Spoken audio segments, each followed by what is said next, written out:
आम्ही पनवेल महानगरपालिकेमध्ये आज आपण पाहत आहोत अत्यंत पाण्याची टंचाई निर्माण झालेली आहे। या संदर्भात आम्ही महानगरपालिकेमध्ये निवेदन दिलं होतं। पनवेल महानगरपालिकेमध्ये आयुक्तांना भेटून समस्याबद्दल चर्चा केली होती। त्याच्यानंतर आम्ही सिडकोमध्ये गेलो। सिडकोमध्ये सुद्धा आम्हाला ताई सांगितलं नवी मुंबई महानगरपालिकेने 20 MLDचा आम्ही कोटा मागितला, तो दिला नाही। त्यामुळे तुम्ही नवी मुंबई महानगरपालिकेच्यांना भेटायला जावा।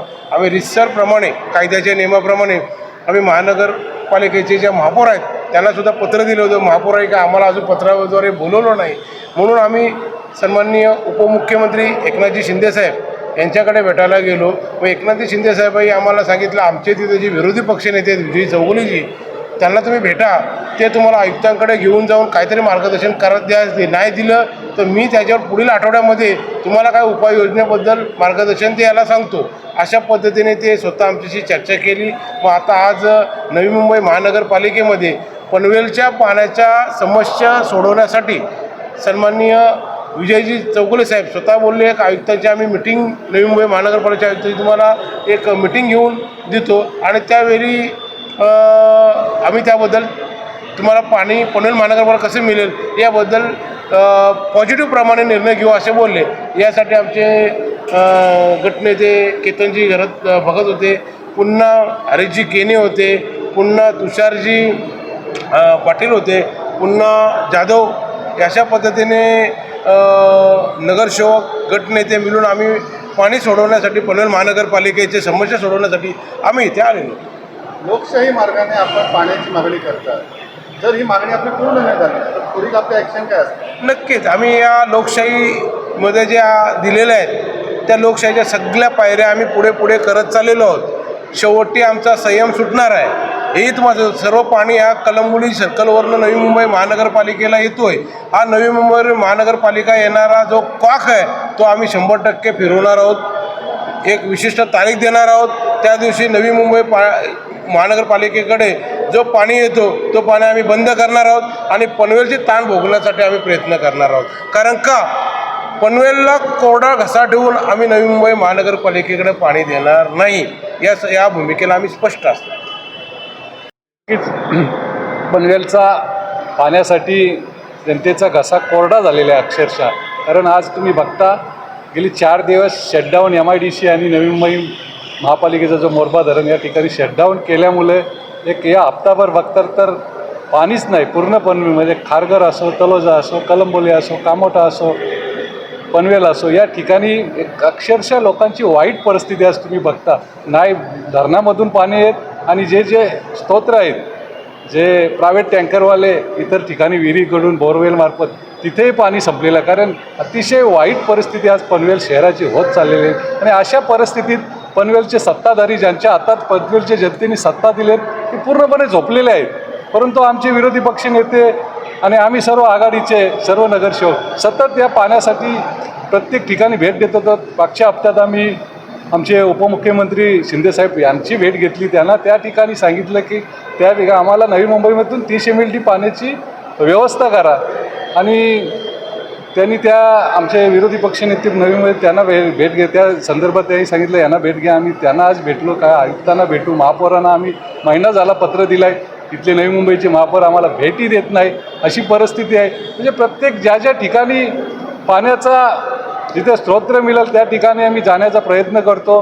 पनवेलचा जो वायल धरणातून पाणी येणार आहे तो काम तिथं अडकलेलं आहे, त्या ठिकाणी इथले सत्ताधारी काही करत नाही। 4 वर्षे तो काम रखडलेले आहे। तिथून पाणी आलं तर पनवेलला पाणी मिळतो। मोरबा धरण आहे, नव्याने जो सँक्शन झालं आहे, गेल्या वर्षी आमदार महोदयांनी सांगितली की 700-800 शिलार धरण सँक्शन झालं, पण त्याच्यासाठी पण 3600 कोटी तरतूद महापालिका करू शकत नाही। कारण नवीन महापालिका एवढे पैसे कुठून भरणार? त्यासाठी आम्ही सन्माननीय उपमुख्यमंत्री यांना भेटलो का तुम्ही शासनाने व्यवस्था करा, आम्ही महापालिका हप्त्यात पैसे देईल। कारण कुठलं नियोजन केल्याशिवाय, कारण आता नियोजन केलं तर धरण आपल्याला 7 ते 8 वर्षात आपल्या पनवेलच्या महापालिकेच्या हातात येणार आहे। या सर्व नियोजन आपल्याला करण्यासाठी त्यासाठी एक चांगले व्यूहरचना करायला पाहिजे, तेव्हाच जे सगळं शक्य होते। परंतु कुठल्याही प्रकारचा या सत्ताधाऱ्यांना लेना देना नाही आहे आणि आज पनवेलची अतिशय बिकट अवस्था आहे। मग कुठल्या ना कुठल्या मार्गात पनवेल शहराला पाणी मिळावं आमचा हेतू आहे। त्यासाठी आम्ही मग प्रत्येक ठिकाणी जात आहोत, सत्ताधारी असो विरोधक असो, प्रत्येक ठिकाणी आमचे गाऱ्हाणे मांडतो कुठेतरी आम्हाला पाणी द्या. तर आमच्या विरोधी पक्षाच्या नेत्यांनी सांगितलं आहे की जर आम्हाला नाही गेलं, कारण ज्या ज्या ठिकाणी पाणी देतो आमचे रायगड जिल्ह्यातून जातो आणि पनवेल शहरातून जातो, मग आम्हाला नाईलाज म्हणून त्या जलवाहिन्या आम्हाला ताब्यात घ्यायला लागतील. जर आम्हाला पाणी नाही भेटला तर पूर्ण जनता आमची त्या ठिकाणी उतरणार आहे, रस्त्यावर उतरणार आहे. तो पाणी आम्ही आमच्या ताब्यात घेऊ, कारण जातो आमच्या पनवेल शहरातून पाणी जातो. साहेब, पनवेल महानगरपालिकेमधून विरोधी पक्षनेते अरविंद म्हात्रे साहेब आपल्या भेटीला आले. खरं म्हणजे पनवेलमध्ये पाण्याचा मोठा प्रश्न आहे, याबद्दल आपल्याशी त्यांनी चर्चा केली. काय सांगाल याबद्दल? हे कसं पाण्याचा प्रश्न आवासून उभा आहे. खरं पहिलं तर आमच्या इथे पण नव्या मुंबईमध्ये पण पाण्याचा प्रश्न बिकट होत चाललेला आहे की आम्हाला पण पाणी म्हणजे आता मी राहतो त्या भागामध्ये, मी जिथून निवडून येतो त्या भागामध्ये पण पाण्याचं एक एक दोन दोन दिवस पाणी भेटत नाही. तर पाण्याची समस्या आहे. पण मात्र मला येऊन भेटले, एक आनंद झाला. पनवेलचे आपले विरोधी पक्ष नेते आहेत आणि विरोधी पक्ष मी नव्या मुंबईचा आहे. एक समन्वय काही गोष्टी आम्ही एकमेकाशी बोललो. हे पण स्वतः शिंदे साहेबांना पण भेटून आले होते. त्याच्यामुळे चांगले रिलेशन माझे मित्रच आहेत. त्याच्यामुळे आणि काय गोष्टी त्यांच्या होत्या ते पण मला समजले काय प्रॉब्लेम आहेत काय. त्यांनी सांगितले एकदा आयुक्तांबरोबर पण मीटिंग करून द्या. पण आणि मी आयुक्त आज नाही येत, नाही तर आजच घेऊन गेलो असतो. पण यांना मी आयुक्तांची पण एक मीटिंग करून देणार आहे आणि सामंजस्यपणे काही गोष्टी चांगल्या पॉझिटिव्ह काय करता आलं तर त्यांना पूर्णपणे मदत करायची माझी पूर्णपणे इच्छा आहे. सध्या पनवेलमध्ये अशी परिस्थिती आहे की लोकांना पिण्याचंच पाणी भेटत नाही आणि याला संपूर्णपणे जबाबदार म्हणजे ज्यावेळी शहर वसलं तर सिडको यंत्रणा याला कुठेतरी जबाबदार आहे. त्याकडे आपण कसं बघतोय? नाही, खरं पहिलं तर काय झालं की नगरे वाढायला लागलेत. नगरे सिडकोची डेव्हलपमेंट आणि सिडकोच्या डेव्हलपमेंटच्या आजूबाजूला अजून वाढणारी डेव्हलपमेंट. मी सिडको 10 वर्ष काढलेत, मला माहिती आहे. सिडकोच्या नियोजनाच्या दृष्टिकोनातून ज्यांनी त्या पद्धतीने त्यांनी काही गोष्टी केलेल्या होत्या. पण आता एवढं झपाट्याने एवढं शहर वाढायला लागलं आहे. आता एअरपोर्ट आल्यामुळे अजून लोकसंख्या पूर्णपणे वाढायला लागली आणि त्याच्यामुळे सिडकोला एवढा दोष देऊन पण उपयोग नाही. शेवटी ज्या पद्धतीने आपण नागरी लोकसंख्या पण थांबवू शकत नाही आणि नियोजन पण थांबवू शकत नाही. त्याच्यामुळे काय थोड्याफार गोष्टी 19-20 होणार आहे. तर त्या दृष्टिकोनातून आता नवीन 2 धरणांचं पण शासनाने प्लॅनिंग केलेलं आहे आणि त्याच्यासाठी आम्ही नवी मुंबई महानगरपालिकेच्या माध्यमातून पण एका धरणासाठी आम्ही सुद्धा पैसे भरणार होत्या बजेटमध्ये पण आम्ही तसे नियोजन केलेलं आहे.